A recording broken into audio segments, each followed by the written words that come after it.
जय श्रीराम मित्र हो. आज मी तुम्हाला दाखवणार आहे एका पायावर उभा भाषा म्हणजे पिस्टल स्क्वॉट. आणि ते तुमचं स्वप्न असेल तुम्हाला शिकायचं असेल.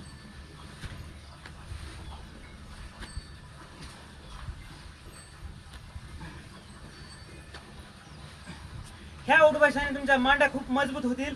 जर तुम्ही पैलवान असाल तर तुम्हाला कुस्तीसाठी पण महत्वाचे आहे. मांड्यामध्ये पॉवर वाढते. आणि जसं की तुम्ही एखाद्या दुहेरी फटामध्ये गडी जर उचलला तर एका पायावर लोड पडतो.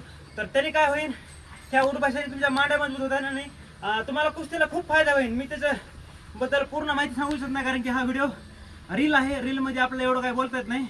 तुम्हाला मोजकं सांगेन की हे उठ भाषा खरीचा आणि शिकला नसाल तर शिकण्याचा प्रयत्न करा.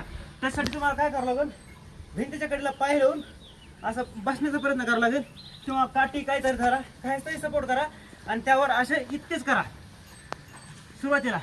त्यानंतर हळूहळू, म्हणजे मला अगोदर येत नव्हते, मी अशा प्रकारे शिकलो आहे. कुणी शिकवलं नाही मला. मी भिंतीच्या कडेला पाय लावायचो, हात लावायचो आणि प्रॅक्टिस करायचो. अशा प्रकारे तुम्ही शिका. आणि रोजच्या 5 जरी उठ भाषा मारले, ह्याच्यावर 5 आणि ह्याच्यावर 5 तरी खूप होईल. हेच मला तुम्हाला ह्या व्हिडिओ मी सांगायचं होतं.